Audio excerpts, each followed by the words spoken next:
They say your network is your net worth. And it's true. I have experienced it myself. In fact, one of the best things that happened to me when I immigrated to Canada was an elderly friend that told me to be careful of the people that I allow to tell me things when I first got here, because whatever those people are able to instill in you might become your reality. It sounds all woo and stuff, but I know because it's true. It's somewhat the law of attraction. Truly, if you keep hanging out with the wrong people, you're guaranteeing yourself a future of financial struggle. The people closest to you could be wrecking your chances of ever becoming successful, whatever success means to you. And you might not even realize it yet. So, since moving to Canada 6 years ago, I've seen so many people fall into the same financial traps. And it's not just because of poor saving habits or maybe bad investments or even not understanding how money works in Canada. Those things play a part, of course, but one of the biggest factors in the financial mistakes I have seen is in actually the kind of people that you choose to surround yourself with.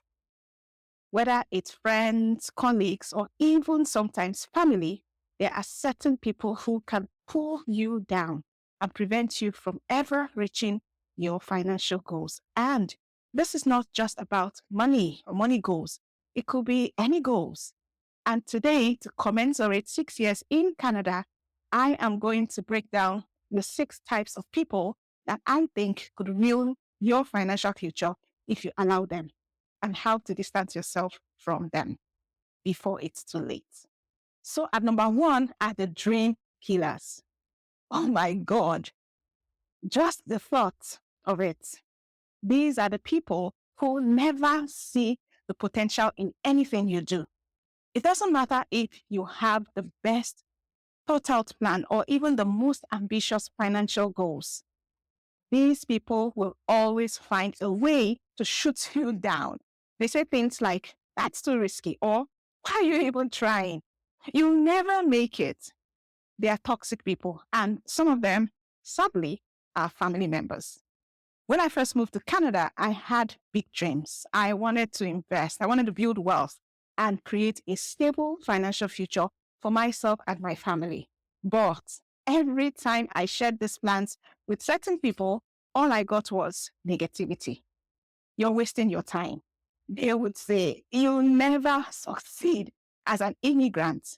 You will never earn 6 figures and stuff like that. Thank God I didn't listen to them. If I had listened to them, I would still be stuck living paycheck to paycheck, like many of them are still doing to this day, and no offense to anybody. But I learned to block them out, to not listen to them, and you need to do the same too. The thing about dream killers is that they project their own fears and failures onto you. They can't see themselves succeeding, so they try to make sure you don't either. So think about your own life for a second. Have you ever shared an exciting plan or goal with someone only to be met with negativity or doubt? How did you handle that? How did you feel? I know for me, it made me question my decisions at first, but then I realized, you know what? Well, that's them. Their negativity wasn't about me. It was about them. Please don't let their self-doubt become your own doubt if you want to achieve financial independence or any sort of success. You need to distance yourself from the dream killers and surround yourself with people who support your goals. It might be hard to do, but you've got to do it. This second set of people are those who love to show off their expensive lifestyle, even if they're drowning in debt. We're going to call them the big spenders. They are always flashing their new car, the latest gadget, or talking about their fancy vacations. All these are great, but guess what? It's all fake. They are living paycheck to paycheck. They have no business living the life that they are living, and every dollar they spend is one step closer to financial disaster. And they want to take you down with them. It's so easy to get caught up in their lifestyle and feel like you need to keep up. Trust me, I've been there.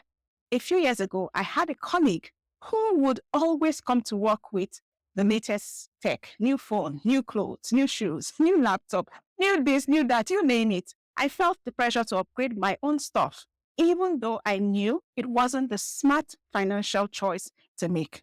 And I did that for a while before somehow common sense prevailed. So I stopped and I just cut them off. And while they were racking up credit card debt, I was quietly investing and building my savings. Today, I'm a lot closer to financial independence while they are still struggling to pay off their debts. Trust me, you don't want that. I had this friend once who also got caught up in this trap, and she just could not let go. She started hanging out with a group of people who were always spending big, expensive dinners, weekend trips. Every time they met up, it was like a competition to see who could spend the most. She maxed out her credit card, trying to keep up, thinking that's what success looks like.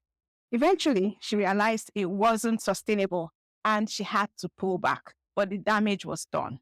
So please remember, if you surround yourself with big spenders, it's only a matter of time before their habits rub off on you. Evil communication corrupts good manners, and it's never the other way round. Then we have the overly cautious people.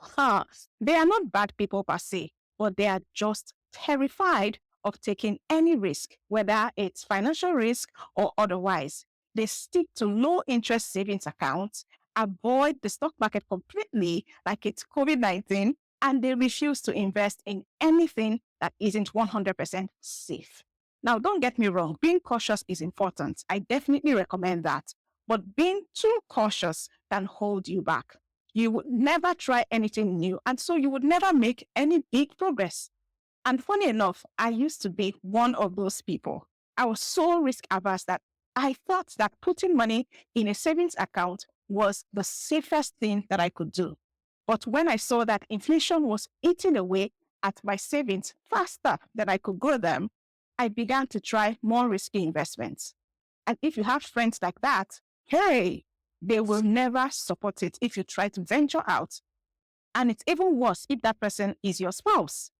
If you have already been infected by overly cautious people, please note that if you don't take some calculated risk, you would probably never reach your financial goals. So stop listening to those people and instead start small. Just a bit of money in a TFSA or a tax-free savings account, investing in a diversified portfolio, and slowly but surely start expanding like that. The key here is balance. You want to be smart with your money, but you can't be afraid to invest in your future. So break that hold of fear on yourself starting today. Now, I'd love to hear from you as we go along. Tell me, do any of these types of people that I mentioned sound like someone in your life? If yes, how have they affected your financial journey? Tell us in the comments below. And if there are other types of people I didn't even mention, I would love to hear that too. And as always, don't forget to like, subscribe, and share this video with someone who might need a little wake-up call when it comes to cutting off certain people from their lives. Now, let's talk about the YOLO crowd. These are the you only live once people. These are the people who believe that life is short, so you should spend now and worry later. It's tempting, I know. Now, unlike the big spenders who are spending money that they don't have, these ones are eating everything they make because life is one. I've had people tell me, why are you saving so much? You could die tomorrow, which is true, right? They have a point, but here's the thing. What if you don't die tomorrow? What if you live to be 90, 100, 120? Then what? Will you have enough money to support yourself? Think about that. The YOLO crowd lives in the moment, but they forget that the future is coming, whether they like it or not. And I prefer to be prepared and not need the money than to need the money and not be prepared. That's me. Oh my God. I had this colleague who followed YOLO mindset for years. She would spend her entire paycheck on stupid stuff. I mean, come on. She'd say things like, I work hard, I deserve this. And yeah, we all deserve to enjoy, but not at the expense of our future. A few years later, when she hit her 40s, she realized she had almost no savings. Now she's scrambling to save for retirement, and she's just playing catch up. I hope it's not too late for her. So please don't let the YOLO mindset derail your financial future. Sure, treat yourself sometimes, but keep your eye on the bigger picture. Oh, I love number 5 because they really are self-righteous. These are the people who are always eager to tell you how to manage your money, yet their own finances are a mess. They are the free advice givers. Beware of them. It's funny how the people who know the least often have the most to say, right? Why can't they use their advice for themselves? I had people tell me not to take a few of the investments that I have, and I'm glad I didn't listen to them. And now I'm sitting on a valuable asset. Meanwhile, some of them are still, well, in the same spot. The truth is, it's important to take advice from people who actually know what they're talking about. Before you act on anyone's financial advice, ask yourself, do they have the results I want? If the answer is no, it's probably best to ignore them or take their advice with some caution. Free advice can be dangerous if it's coming from the wrong person. Always do your own research and make informed decisions based on your own financial goals. If you're still watching, I really, really appreciate you.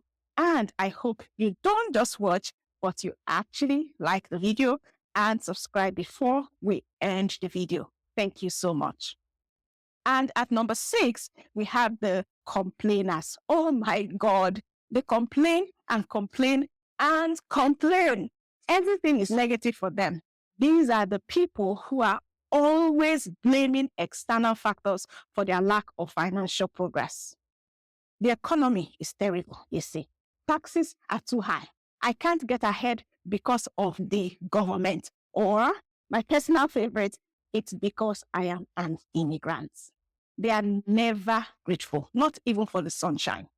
Look, we all face challenges, but the difference between successful people and complainers is in how they respond to those challenges.